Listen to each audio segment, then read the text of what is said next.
The crisp autumn air swept through the open windows of Eastman School of Music, carrying with it the distant sound of practice rooms filled with ambitious students. Among them was Mei Lin, her small frame almost hidden behind her backpack as she navigated the crowded hallways. 3 weeks into the fall semester, and she still felt like a ghost, present but unseen. Mei kept to herself, not out of shyness as many assumed, but from a lifetime of letting her music speak for her. Back home in Shanghai, everyone knew her name. Here in Rochester, New York, she was just another face in a sea of talented musicians.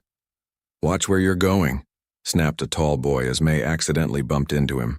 He didn't wait for her apology before continuing down the hall, violin case swinging at his side. Mei adjusted her glasses and checked her schedule again. Advanced piano masterclass with Professor Richardson. Her stomach tightened. Everyone talked about Richardson, his 30 years at Juilliard before coming to Eastman, his Grammy for classical interpretation, and most of all, his legendary harshness toward students he deemed unworthy. Room 307 loomed ahead. Mei took a deep breath and pushed open the heavy wooden door. Inside, 20 students sat in a semicircle facing a gleaming black Steinway grand piano. Professor Richardson stood beside it, a thin man with wire-rimmed glasses and a posture so straight it seemed painful. "You're late," he said, though Mei knew she was 3 minutes early. "I'm sorry," she whispered, slipping into the only empty seat in the back row. "Name?" he asked, consulting his roster. "Mei Lin." "Ah, the transfer student from China." His eyebrows rose slightly. "I hope your playing is more impressive than your punctuality." A few students snickered. Mei looked down at her hands calloused from thousands of hours of practice. "Now, as I was saying," Professor Richardson continued, "this masterclass will separate those with genuine talent from those who merely practice a lot." His eyes swept the room. "Technical proficiency alone does not make an artist." Mei nodded to herself. Her old teacher, Master Yuri, had said the same thing many times. "We'll begin with demonstrations. I want to hear where each of you stands." Professor Richardson consulted his list. "Let's start with Thomas Chen." A confident young man strode to the piano and launched into a flashy Liszt piece. His fingers were precise, his dynamics dramatic. When he finished, Professor Richardson nodded approvingly. "Good technical foundation. Work on the emotional restraint in the middle section." One by one, students performed. Some received praise, others criticism, but all were given challenging pieces to demonstrate their abilities. Mei watched carefully, noting the professor's preferences. He seemed to favor bold, confident performers who made eye contact and commanded attention. Her heart sank. These were not her strengths. Outside the windows, clouds gathered, dimming the light in the room. Someone turned on the overhead lights, their harsh fluorescence making Mei blink. "Next, Mei Lin," Professor Richardson called finally. Mei rose from her seat, feeling the weight of 20 pairs of eyes following her as she approached the piano. The walk felt endless. She could hear whispers behind her. "Who is she again?" "The quiet Asian girl. Has anyone heard her play?" Professor Richardson studied her with a calculated gaze as she settled onto the bench, adjusting its height with practiced movements. "What have you prepared today?" he asked. Before Mei could answer, he waved his hand dismissively. "Actually, let's keep it simple. Play Mozart's Sonata in C major K545. The first movement should suffice." Mei's heart sank further. It was a piece for beginners, something she had mastered at age 7. She glanced up, wondering if she should mention this, but the look on Richardson's face stopped her. He had already decided what she was capable of. "Yes, Professor," she said quietly. The bench creaked as she shifted her weight. The keyboard stretched before her, familiar yet suddenly intimidating under the fluorescent lights and critical gazes. Mei placed her hands on the keys, feeling their cool smoothness beneath her fingertips. The room fell silent, waiting. Mei closed her eyes briefly, trying to center herself the way Master Yuri had taught her. "The piano is not your enemy," he would say. "It is your voice when words fail." She began to play the simple Mozart piece, her fingers falling into the familiar patterns. But something was wrong. The unfamiliar piano felt stiff under her touch, and the weight of 20 stairs made her normally steady hands tremble slightly. In the third measure, her finger slipped, hitting a jarring wrong note. Mei winced and continued, but her concentration was broken. 2 measures later, she stumbled again on a simple scale passage. A chuckle came from Professor Richardson. He stepped forward and raised his hand.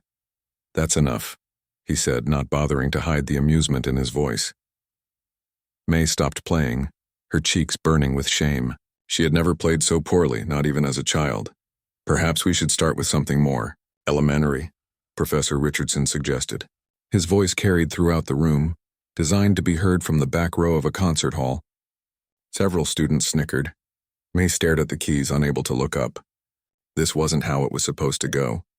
Not after all she had sacrificed to come here. She thought about her tiny apartment in Shanghai, where her parents had installed soundproofing so she could practice at all hours. She remembered Master Yuri's studio, where she had spent more time than in her own home for the past decade. The competitions across Asia, the medals and trophies carefully packed away in boxes now, the newspaper clippings her mother had saved. None of that mattered here. In this room, she was just a quiet foreign girl who couldn't play a simple Mozart sonata. Professor Richardson made a show of flipping through his notebook. Let's try a basic 5-finger exercise instead. He placed a sheet of elementary exercises on the piano stand. Loud enough for everyone to hear, he added, some students shouldn't have been admitted to the program without proper auditions. The words stung worse than the laughter. May felt tears threatening to form but blinked them away. She would not cry here. Rain began to tap against the windows, providing a gentle counterpoint to the tension in the room. May stared at the simple exercise sheet, remembering how far she had come. At 5 years old, she couldn't reach the pedals of the piano in her grandmother's apartment. Master Yuri had stacked books on the bench so she could sit higher. This child has the hands of a pianist, he had told her parents after their first lesson. And the heart of a musician. By 8, she was performing Chopin. At 12, she won her first national competition with Beethoven's Moonlight Sonata. At 16, she performed with the Shanghai Philharmonic, her small frame nearly hidden behind the massive grand piano as she played Rachmaninoff. And now, at 18, she sat humiliated in front of strangers. Being asked to play exercises meant for children. The fluorescent lights buzzed overhead. Someone coughed. Professor Richardson tapped his foot impatiently. We don't have all day, Miss Lin. May placed her fingers on the keys again. Her hands no longer trembled. Instead, a strange calm settled over her. Master Yuri's voice echoed in her memory. When they underestimate you, that is your greatest advantage. She had come too far to be defeated by one bad moment, one harsh professor, one room full of strangers. She remembered her mother's words when she left for America.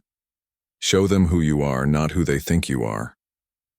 As the rain drummed harder against the windows, May straightened her back. Her fingers hovered over the keys, ready to play the simple exercise, but something within her shifted. Sometimes being underestimated was not a disadvantage. Sometimes it was an opportunity. Tomorrow she would show them exactly what she could do. But today she would play their game. She would be the quiet, struggling transfer student they all assumed she was. She began the 5-finger exercise, playing it perfectly, but without passion. Professor Richardson nodded curtly and stopped her after a minute. That will do. Practice more before our next class. He turned away before she could respond, already calling the next student's name. May returned to her seat, feeling oddly powerful despite the whispers and glances that followed her. They had no idea what she was capable of. No idea about the decade of rigorous training, the competitions won, the standing ovations she had received in concert halls across Asia. Let them laugh today. Tomorrow would be different. As the rain continued to pour outside and the next student took their place at the piano, May opened her notebook and began planning. Professor Richardson had made a mistake in judging her so quickly, in dismissing her so easily. And soon, very soon, he would realize just how wrong he had been. In the back of the classroom, with her head down and her pencil moving across paper as if taking notes, May smiled to herself. The hall that had witnessed her humiliation would soon stand in awe. She just needed the right moment. The next day arrived with clear skies and a biting wind that chased students through the doors of Eastman School of Music. Maylin arrived 30 minutes early, clutching her notebook to her chest. She chose the same seat in the back of room 307, watching as the room slowly filled with chattering students who barely noticed her presence. Did you hear what Professor Richardson said about the upcoming showcase? A girl with long braids said to her friend as they took seats near May. Only the top 3 students will perform. The rest of us might as well not exist, her friend replied, adjusting her cello case beside her chair. May opened her notebook, pretending to review notes while listening to conversations around her. Everyone seemed nervous about the showcase next month, an event where important music directors and scouts from major orchestras would attend. He's looking for breakthrough performances, someone said, whatever that means. The heavy wooden door opened precisely at 2 p.m., and Professor Richardson strode in, his leather shoes clicking against the hardwood floor. The room fell silent immediately. Good afternoon, he said, placing his briefcase on the small desk. Today we continue with student demonstrations, followed by my critique on your interpretation choices. He scanned the room, his eyes lingering briefly on May before moving on. We'll begin with performance reviews from yesterday. Thomas, your list was technically proficient, but lacked emotional depth in the middle section. Anna, your Bach showed promise, but your tempo was inconsistent. One by one, he addressed the students who had performed yesterday, offering specific criticism with occasional sparse praise. When he finished, he didn't mention May at all, as if her attempt at Mozart wasn't even worth discussing. Today we move on to Romantic era pieces, Professor Richardson announced. Who has prepared Chopin? Several hands went up. He pointed to a confident-looking boy in the front row. Anthony, let's hear your Chopin ballad. As Anthony took his place at the piano, May noticed Professor Richardson checking his roster. Their eyes met briefly, and he gave her a dismissive smile before turning his attention to Anthony. The morning proceeded with 5 more students performing increasingly difficult pieces. Each received detailed feedback, with Professor Richardson pacing around the piano, occasionally stopping the performance to demonstrate a particular technique himself. During a brief break, 2 students behind May whispered about her. That's the girl who couldn't even play basic Mozart. Yesterday, I heard she got in because her parents donated money. Must be nice to buy your way in well. The rest of us had to audition. AD kept her eyes on her notebook, her face burning. The rumors weren't true, of course. Her parents had sacrificed everything for her education, but they were far from wealthy. Her scholarship barely covered tuition, and she worked evenings at the campus coffee shop to pay for her tiny apartment. When the break ended, Professor Richardson consulted his list again. We have time for one more performance before lunch. Maylin, let's see if you've improved since yesterday. The room went quiet. May stood, her legs feeling strangely steady as she walked to the piano. This time she noticed the journey didn't feel endless. Instead, each step brought her closer to what she now recognized as an opportunity. Have you practiced the exercises I gave you? Professor Richardson asked, not bothering to lower his voice. Yes, Professor, May replied, just loud enough to be heard. Good. Today let's try something slightly more advanced. Beethoven's Für Elise. I assume you're familiar with it? His tone suggested he doubted even this was within her abilities. Murmurs rippled through the class. Für Elise was taught to beginners, children playing their first recitals. The assignment was clearly meant to embarrass her further. Yes, Professor, May said again, settling onto the bench. Professor Richardson crossed his arms. Whenever you're ready. Try not to rush through it like you did with Mozart. More snickers from the class. May adjusted the bench, taking her time. She thought of Master Yuri's advice. Sometimes you must bend to avoid breaking. But never forget your true strength. She placed her hands on the keys and began to play the famous opening of Für Elise. The simple, delicate melody filled the room. She played it perfectly but deliberately held back, making her performance technically correct but emotionally flat. After the first page, Professor Richardson stepped forward. Stop, he sighed dramatically. You're playing like a robot. Where's the feeling? The emotion? This piece may be simple, but it still requires artistry. He turned to the class. This is what happens when students rely solely on practice without innate musicality. Notice the rigid posture, the mechanical approach to dynamics. May sat perfectly still as he used her as an example of what not to do. She felt 20 pairs of eyes on her, some pitying, others amused at her expense. Let me demonstrate, Professor Richardson said, gesturing for May to move. She slid to the edge of the bench as he sat beside her. His fingers danced over the keys, bringing emotion and life to the simple piece. May watched his hands, noting his technique. He was indeed talented, despite his harsh teaching methods, you see, he said to the class. Even the most basic piece can be transformed with proper interpretation. He turned to May. Now you try again. Follow my example. May moved back to the center of the bench and began to play once more. This time she incorporated some of his phrasing, but deliberately missed the emotional peaks he had emphasized. Professor Richardson threw up his hands after 30 seconds.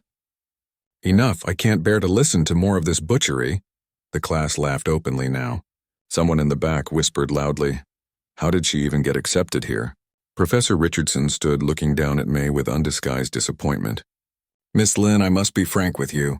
Some students simply lack the natural talent required for serious musical study. Technical skills can be taught, but artistry—" He shook his head. "Artistry must come from within." He addressed the entire class while May remained seated at the piano. This is why auditions are so important. They reveal not just technical ability but the presence or absence of that spark that separates true musicians from mere players. The humiliation was complete. Using her as an object lesson, he had effectively told the entire class she didn't belong among them. "Perhaps," he continued, his voice softening with false kindness, "you might consider a different path. Music appreciation, perhaps, or arts administration, areas where your enthusiasm for music could be useful without requiring performance skills." May's hands rested in her lap, no longer touching the keys. The room had gone uncomfortably quiet. Even those who had laughed earlier seemed to feel this had gone too far. "For tomorrow," Professor Richardson said, returning to his desk, "I'd like you to prepare a simple piece of your choosing, something well within your capabilities. Perhaps Twinkle, Twinkle, Little Star." A few nervous laughs followed his suggestion. Most students looked away, embarrassed by the cruelty but unwilling to challenge their feared professor. May finally stood from the bench. Instead of returning to her seat immediately, she turned to face Professor Richardson. "Thank you for your feedback, Professor," she said, her voice quiet but clear. "I will prepare something special for tomorrow." Something in her tone made him look up from his notes. For a brief moment their eyes met and a flicker of uncertainty crossed his face, but it disappeared quickly, replaced by his usual confident dismissal. "Class dismissed for lunch," he announced. "We'll continue with romantic-era compositions this afternoon." As students gathered their belongings, May returned to her seat, collected her notebook, and walked out without looking at anyone. In the hallway, she heard footsteps behind her. "Hey, wait up," called a voice. May turned to see the girl with long braids hurrying toward her. "Don't let Richardson get to you," she said. "He does this every year, picks one student to torment. Last year it was my roommate. She almost quit music altogether." "Thank you," May said. "I'm May." "I'm Zoe. Look, a bunch of us practice in the basement studios after dinner. You should join us tonight." May hesitated, then nodded. "Maybe I will." As Zoe hurried off to her next class, May walked slowly toward the practice rooms. She had reserved one for the afternoon, a small, windowless space with an upright piano that had seen better days. But it would serve her purpose. Inside, she locked the door and sat at the piano. She placed her fingers on the keys but didn't play immediately. Instead, she closed her eyes and thought about Professor Richardson's words. His laughter, the snickers of her classmates. The humiliation burned inside her, not destroying her confidence but transforming it into determination. She had faced critics before, though none as cruel as Richardson. Master Yuri had taught her that public criticism was part of a musician's life. "When they laugh at you," he had said, "you have two choices. You can accept their judgment, or you can prove them wrong so completely that they never dare laugh again." May opened her eyes and began to play, not Twinkle, Twinkle, Little Star, not the simple Mozart sonata or Für Elise, but Rachmaninoff's Piano Concerto No. 3, one of the most technically challenging pieces in the classical repertoire. Her fingers flew across the keys, muscle memory taking over as the complex patterns emerged. The small practice room filled with sound, powerful, emotional, technically flawless. This was her true voice, the culmination of thousands of hours of practice and the natural talent Professor Richardson claimed she lacked. As the final notes faded, May smiled to herself. Tomorrow would be different. Tomorrow, Professor Richardson would learn exactly who he had been laughing at, and the hall would stand in awe. That evening, the basement practice rooms buzzed with activity. Students huddled in groups, some playing, others listening and offering feedback. The fluorescent lights cast harsh shadows, across tired faces as dedicated musicians pushed themselves through one more hour of practice before calling it a night. May found practice room 12 at the end of the hallway where Zoe had told her to meet. She paused outside the door, hearing laughter and snippets of conversation. For a moment she considered turning back. After the day's humiliation, the thought of facing more students made her stomach twist. She took a deep breath and knocked. The door swung open to reveal Zoe's smiling face. "You came. Come in. We're just getting started." The small room was crowded with 5 students. A lanky boy with curly hair sat at the upright piano, while others perched on chairs or leaned against the wall. Mee recognized a few faces from Professor Richardson's class. "Everyone, this is May," Zoe announced. "May, this is our little rebellion group. We come here to practice without Richardson breathing down our necks." The curly-haired boy stood up from the piano bench. "I'm Theo. Richardson called my Debussy an affront to French Impressionism last week." "And I'm Louisa," said a girl with short hair and paint-splattered jeans. "Apparently my Bach is mechanical and soulless, according to our beloved professor." The others introduced themselves as Rohan and Dev, twins who played violin and cello. They all shared stories of Richardson's harsh critiques, laughing now at what had once stung. "Don't worry about today," Theo told May. "Richardson always picks a target. Last year it was Louisa. Year before that it was Dev. We've started calling it Richardson's ritual," Rohan added. "He believes in breaking students down before building them up. It's old school and cruel, but that's his method." May looked around at these students who had survived the professor's scorn. "Does he ever apologize? Or admit he was wrong?" The room fell quiet for a moment before Louisa spoke. "Not exactly. But if you prove yourself, he backs off. Sometimes he even becomes your biggest supporter." "It's like some twisted rite of passage," Zoe explained. "He pushes until you either break or push back. The ones who push back earn his respect." May nodded, absorbing this information. It didn't excuse his behavior, but it helped her understand it. "Anyway," Theo said, "we take turns playing for each other here. No judgment, just support and actual helpful feedback. Want to play something?" May hesitated. She hadn't planned to reveal her true abilities yet. But these students had been kind to her when no one else was. "Maybe something short," she agreed. As May took her place at the piano, Zoe settled into a chair. "Play whatever makes you happy. This isn't an audition." May placed her hands on the keys and began to play, not Rachmaninoff, not yet. Instead, she chose Chopin's Nocturne in E-flat major, a piece of moderate difficulty but great emotional depth. She played it well but held back slightly, letting only glimpses of her true skill show through. When she finished, the room was silent. Then Theo whistled softly. "Richardson is an idiot," he said. "That was beautiful." "You've played before," Louisa said. It wasn't a question, May nodded. "A little? A little?" Rohan laughed. "That's like saying Mount Everest is a little hill. Where did you study before coming here?" May looked down at her hands. For years she had been taught to let her playing speak for her, to remain humble and let others sing her praises. But now, far from home and the teachers who knew her worth, perhaps it was time to speak for herself. "I studied with Master Yuri Kasparov in Shanghai," she said quietly. The effect of her words was immediate. Dev's mouth fell open. Theo nearly knocked over his water bottle. "Yuri Kasparov," Zoe repeated. "The Yuri Kasparov? The one who trained Lang Lang and Li Yundi?" May nodded. "But he only takes prodigies," Louisa said. "Students who win international competitions." "I know." May's voice remained soft. "I started with him when I was 5. The room erupted with questions. How had she met Kasparov? What competitions had she won? Why had she come to Eastman when she could have gone anywhere in the world? May answered their questions one by one, slowly revealing the life she had left behind in Shanghai. She told them about her first recital at age 6, playing for 2,000 people at Shanghai Grand Theater, about winning the Asian Young Artist Award at 12, and her performance with the Shanghai Philharmonic at 16. "If you've done all that," Dev asked, "why didn't you tell Richardson? Why let him treat you like a beginner?" May thought about this question. The truth was complicated. When I arrived in America, Master Yuri told me to watch and listen before revealing myself. He said American teaching methods are different, that I should understand the culture before standing out. "That makes sense for the first day," Theo said. "But after Richardson humiliated you in China, We have a saying, "The bird that sings too early gets the hunter's arrow," May explained. I wanted to observe first. But now, her eyes gleamed. Now I think it's time to sing. The group spent the next hour helping May plan her debut for Richardson's class the next day. They suggested pieces, strategies for handling his potential reactions, and ways to make the moment memorable. "You should record it," Rohan suggested. "His face will be priceless." As the evening went on, May found herself relaxing with these new friends. They shared stories from their musical journeys.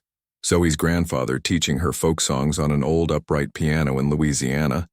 Theo discovering classical music through a school field trip to the symphony. The twins learning from their father, a violinist in the Cleveland Orchestra.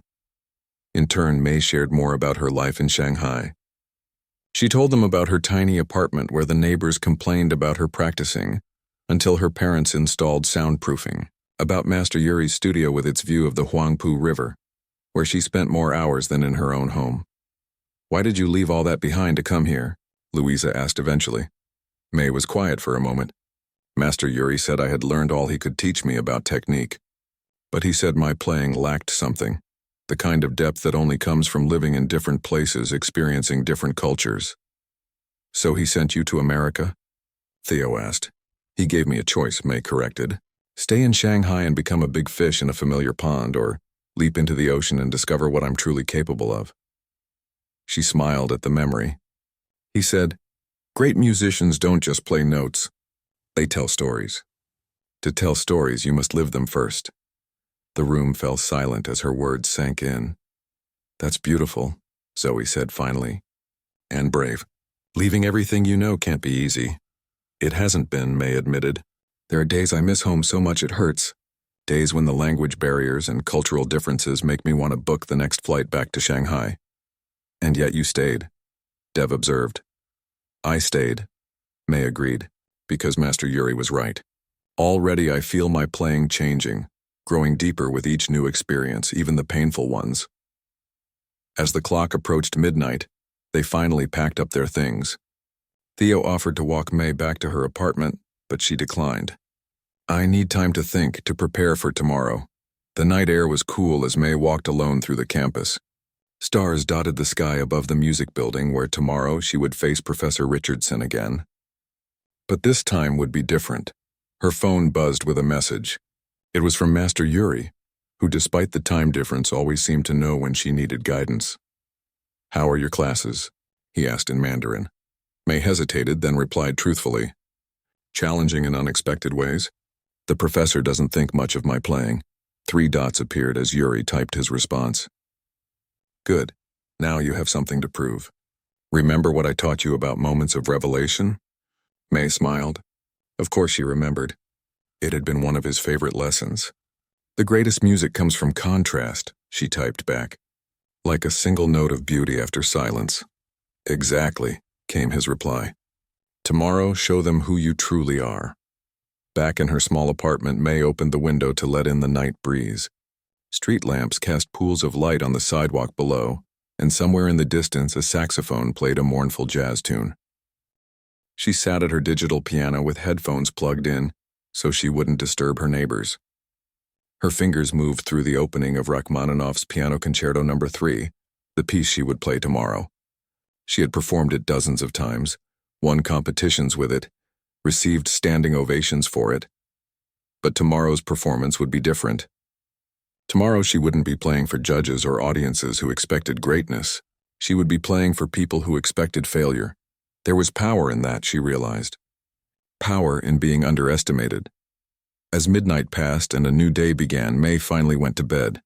In her dreams, she was back in Master Yuri's studio, a small girl whose feet couldn't reach the pedals, looking up at her teacher in awe. "Remember," Dream Yuri told her, "music is not just in your fingers. It's in your heart, your experiences, your struggles. The greatest musicians are those who have something to say to the world." May woke with the dawn, her mind clear and focused. Today she would finally have something to say. And Professor Richardson, along with everyone else in that classroom, would have no choice but to listen. Morning sunlight streamed through the tall windows of room 307, casting long rectangles of light across the wooden floor. Students filed in for Professor Richardson's masterclass, the usual chatter noticeably subdued. Word had spread about yesterday's humiliation, and many shot curious glances at May as she entered. Unlike previous days, May didn't slip into a back seat. Instead, she chose a chair near the front, her posture relaxed but alert. Zoe caught her eye from across the room and gave a subtle thumbs up. Near the door, Theo and the twins entered together, nodding in May's direction with knowing smiles. Professor Richardson arrived precisely at 10 a.m., his leather briefcase tucked under one arm. He surveyed the room with his usual stern expression, gaze pausing briefly on May before moving on. "Good morning," he began, placing his materials on the desk. "Today we continue our exploration of the Romantic period. Before we begin new performances, let's follow up on yesterday's lessons." He consulted his notes. "Miss Lynn, I believe you were going to prepare something more suitable to your skill level." A few students shifted uncomfortably in their seats. Others leaned forward, curious to see what would happen. Professor Richardson's tone already suggested he expected another disappointment. "Yes, Professor," May replied, her voice clear and steady. "I've prepared something." "Wonderful," he said, though his expression suggested the opposite. "Let's get this out of the way before moving on to more advanced students." May stood and walked to the piano. The journey felt different today, purposeful rather than reluctant. She adjusted the bench with careful precision, taking her time. The room had gone completely silent, all eyes on her. "What will you be playing for us today?" Professor Richardson asked, pen poised over his notepad, ready to document her failures. May looked up at him, meeting his gaze directly for the first time. "I thought I would play something by Rachmaninoff." Richardson's eyebrows shot up. He glanced around the room as if to share his disbelief with the other students, then returned his attention to May. "Rachmaninoff," he repeated slowly. "Perhaps a simplified arrangement of one of his preludes, or maybe his Romance for 6 hands, though you'd need 2 more pianists for that." A few nervous laughs followed his comments. "Actually," May said, her voice still calm, "I was thinking of his Piano Concerto No. 3 in D minor." The pen in Richardson's hand froze. Several students gasped. Rachmaninoff's Third was notorious for its difficulty, widely considered one of the most technically challenging concertos in the standard repertoire. Even accomplished pianists approached it with caution. "Miss Lynn," Richardson said, his tone shifting from mockery to concern, "I appreciate enthusiasm, but that piece is far beyond." "The first movement," May clarified, cutting him off. "Just the first movement today." Professor Richardson frowned. His hand tightened around his pen. "Miss Lynn, I don't think you understand." "That concerto is—" "I understand perfectly, Professor," May said. Then she placed her hands on the keys. The first notes rang out, a deceptively simple melody that quickly expanded into cascading arpeggios and complex harmonies. May's fingers moved with assured precision, her body swaying slightly as the music grew more intense. Richardson stood frozen, his mouth slightly open, as May navigated the treacherous passages that had defeated many professional pianists. The gentle introduction gave way to thunderous chords and lightning-fast runs that spanned the entire keyboard. The students watched in stunned silence as their supposedly talentless classmate transformed before their eyes. Gone was the hesitant girl who had stumbled through Mozart. In her place sat a confident artist whose technical mastery was matched only by her emotional expression. Halfway through a particularly difficult passage, Professor Richardson stepped closer to the piano, as if unable to believe what he was seeing. His face had lost its usual stern composure, replaced by undisguised shock. May was no longer playing for him, though.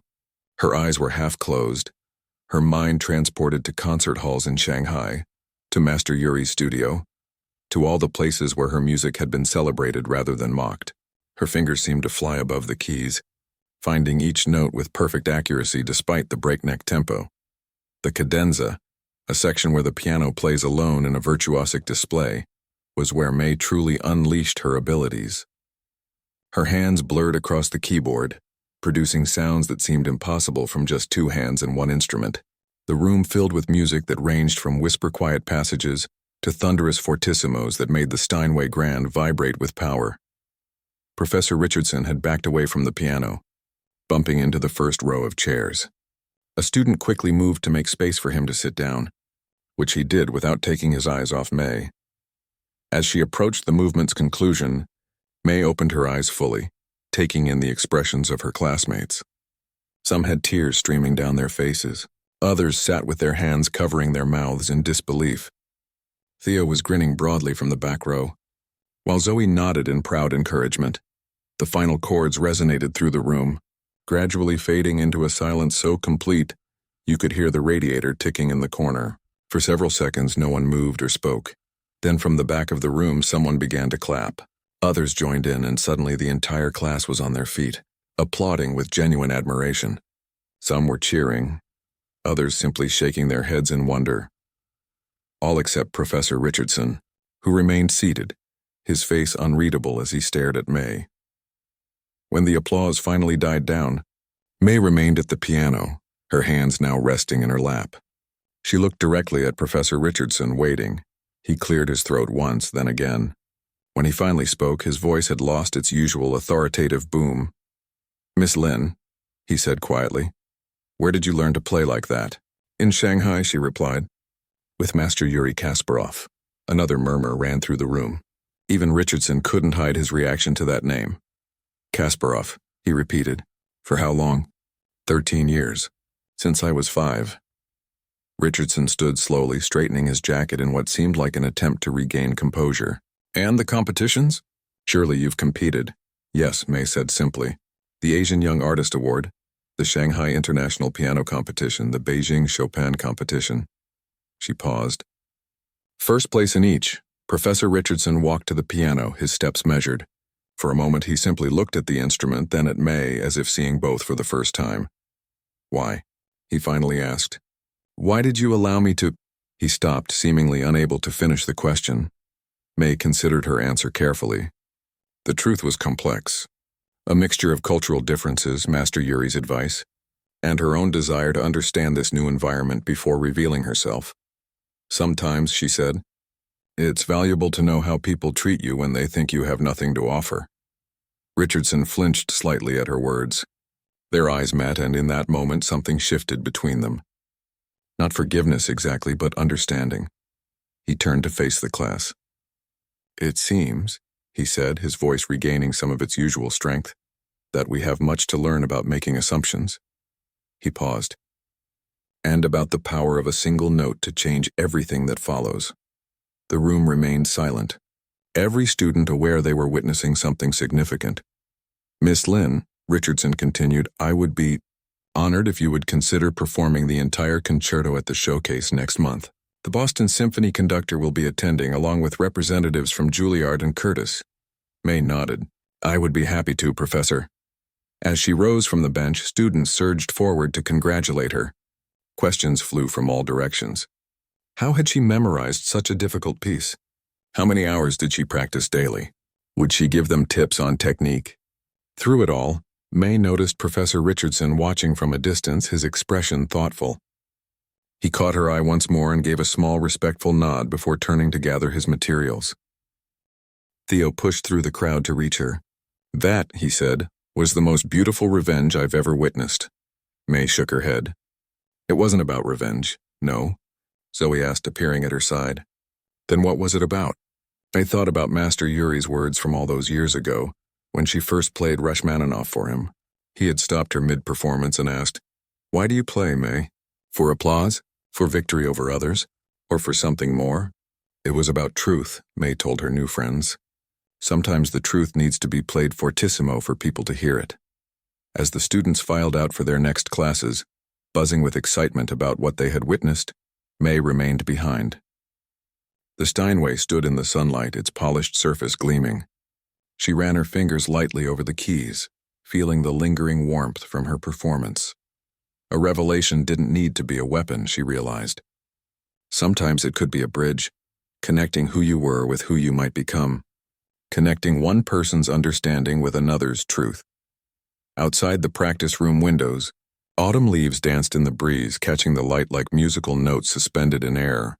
May smiled to herself as she gathered her things. Today, a single performance had changed everything. Tomorrow would bring new challenges, new music to master, new depths to explore.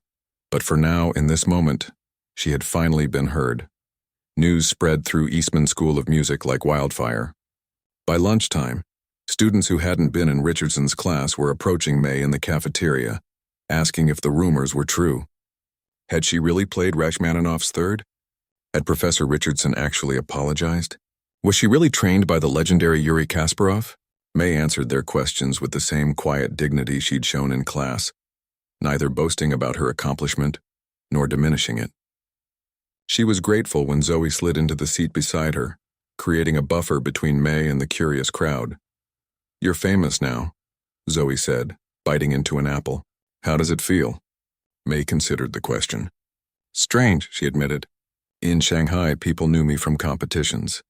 Here it's different, because you went from zero to hero in 10 minutes flat," Theo added, joining them with his lunch tray. "That's the kind of story people love." The twins appeared soon after, followed by Louisa, forming a protective circle around May.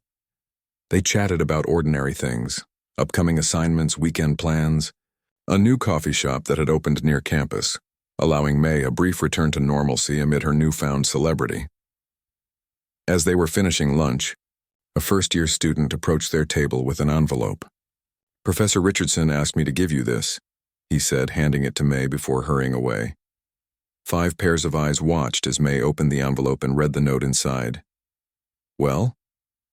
Theo prompted. "What does the tyrant want?" "He's asked me to meet him in his office after classes today," May said, folding the note carefully and tucking it into her bag. "Do you want us to come with you?" Zoe offered. May shook her head. "I think this is something I need to do alone." The rest of the day passed in a blur. In her other classes, May noticed professors looking at her with new interest, some even calling on her more frequently. Word had clearly spread among the faculty as well. At 4 o'clock, May found herself standing outside Professor Richardson's office on the 3rd floor of the main building. Unlike the practice rooms and classrooms, this space had a certain grandeur: heavy wooden door, brass nameplate, walls lined with framed awards and photographs of Richardson with famous musicians. She knocked. "Come in," called the familiar voice, though it lacked its usual sharp edge. May entered to find Professor Richardson standing by the window, looking out at the campus below. His office was smaller than she had imagined, but elegant, filled with books, scores, and a baby grand piano in the corner. The walls were covered with photographs, Richardson with various orchestras with famous soloists with graduating classes through the years. "Miss Lynn," he said, turning to face her. "Thank you for coming. Please sit down." May took a seat in one of the leather chairs facing his desk. Richardson didn't sit behind the desk, though. Instead, he chose the chair beside hers, reducing the distance between them. For a moment, neither spoke. Outside, the late afternoon sun cast long shadows across the campus lawns, and somewhere in the distance, a trumpet player was practicing scales. "I owe you an apology," Richardson finally said, the words coming with visible effort. "My behavior toward you was unprofessional and unkind." May nodded but didn't speak, waiting for him to continue. "I've been teaching for 37 years, he went on, looking down at his hands. "In that time, I've developed certain methods, ways of challenging students, pushing them beyond what they think they're capable of." He looked up at her. "But there's a difference between challenging a student and humiliating them. I crossed that line with you." "Yes," May said simply. "You did." Richardson seemed surprised by her direct agreement, but then nodded. "Yes, I did," he sighed. "I tell myself these methods serve a purpose, preparing students for the harshness of the professional world. But the truth is, the world is already hard enough. A teacher should be challenging but also supportive." He stood and walked to a shelf filled with framed photographs. "Do you know who this is?" he asked, pointing to a picture of a younger version of himself standing beside an elderly man at a piano. May looked closely. "Anton Vishnevsky," she said, recognizing the famous Russian pianist. "My teacher," Richardson confirmed. "For 6 years at Moscow Conservatory during the Cold War, I was the only American student he accepted." He traced the frame with his finger. "He was brilliant and cruel. He once made me play the same measure of Chopin 87 times while the entire class watched. When I cried from frustration, he called me weak." He returned to his seat. "I swore I would never become like him." Yet here we are. May thought about this revelation, how patterns could be passed down from teacher to student, how trauma could be inherited across generations of musicians. Master Yuri can be harsh too, she offered, but he always makes sure we understand why he pushes us so hard. The criticism is never personal. Richardson nodded slowly. A distinction I failed to maintain with you. He squared his shoulders. Well, that changes now. Not just with you, but with all my students. He reached for a folder on his desk and opened it. I've been reviewing your application materials. Your recommendations from Asia were glowing, but somehow I never connected them with the quiet student in my class. He looked at her with genuine curiosity. Why did you choose Eastman? With your credentials, you could have gone anywhere. Juilliard, Curtis, Royal College in London. May hadn't shared this with anyone yet, not even her new friends. Master Yuri studied here briefly, before returning to China during the Cultural Revolution. He always spoke of Eastman as a place where technique and emotion were given equal importance. She smiled slightly. And Rochester has fewer distractions than New York or London. I came here to focus, to grow. Richardson nodded thoughtfully. Well, I'm glad you did, even if I failed to appreciate it initially. He closed the folder. Now about the showcase next month. I think we should discuss your repertoire. For the next hour, they talked about music, not as professor and student, but as two artists with deep respect for their craft. Richardson suggested pieces that would highlight May's strengths, while also challenging her in new ways. They debated interpretations of certain passages, sometimes disagreeing but always with mutual respect. When May finally left his office, the sky had darkened to deep blue, and stars were beginning to appear. She felt lighter somehow, as if a weight she'd been carrying had finally been set down. Over the next few weeks, a new rhythm emerged. May no longer hid her abilities in class but didn't flaunt them either. Professor. Richardson's teaching style shifted subtly, still demanding excellence but without the public humiliation that had once been his trademark. Word of the piano prodigy from Shanghai spread beyond Eastman. A reporter from the local newspaper came to interview May. A few weeks later, a music critic from New York made the trip to Rochester to hear her play at a student recital. Through it all, May maintained her focus. She spent hours in the practice rooms refining her technique, exploring new repertoire. Her friendship with Zoe, Theo, and the others deepened. They formed a study group that met twice weekly, helping each other through theory assignments and music history projects. Professor Richardson began working with May individually, coaching her for the upcoming showcase. Their sessions were intense but productive, with Richardson pushing her to find new emotional depths in pieces she had played for years. Technical perfection is expected at your level, he told her during one such session. What will set you apart is your ability to make the audience feel something they've never felt before. The night of the showcase arrived with all the nervous energy of a major concert. The auditorium was filled with students, faculty, parents, and most importantly, visitors from major orchestras, conservatories, and arts organizations across the country. Backstage, May peeked through the curtain. The hall was nearly full, the murmur of conversation creating a gentle hum. In the front row, she could see the conductor of the Boston Symphony Orchestra chatting with representatives from Juilliard and Curtis. Nervous? Asked a voice behind her. May turned to find Professor Richardson elegant in his tuxedo. A little, she admitted. It's a big opportunity, he nodded. It is, but remember you've earned it. Not just through talent, but through resilience. He hesitated, then added, I'm proud of you, May. Not just of your playing, but of how you handled yourself when faced with difficult circumstances. Before May could respond, the stage manager approached. 5 minutes, Miss Lin. As May made her final preparations, adjusting her concert dress and running through mental cues for the piece, she thought about the journey that had brought her here. From Master Yuri's studio in Shanghai to this stage in Rochester, from being laughed at to being celebrated, the lights dimmed, and applause greeted Professor Richardson as he walked on stage to introduce the showcase. Tonight, he said, we have the privilege of hearing extraordinary young musicians at the beginning of what promises to be remarkable careers. He paused. Our first performer has taught me as much as I hope to teach her, about music, resilience, and the power of a single performance to change perspectives. Please welcome May Lin, performing Rachmaninoff's Piano Concerto No. 3 in D minor. The applause was warm as May walked on stage. She spotted Zoe and the others in the audience, beaming with pride. In the back row, she was surprised to see a familiar figure, Master Yuri, who had flown from Shanghai without telling her. He gave her a slight nod, the closest he ever came to showing affection in public. As May took her place at the piano, the hall fell silent. This time there was no fear, no need to hide or hold back, just the beautiful conversation between herself, the piano, and the audience that awaited her first note.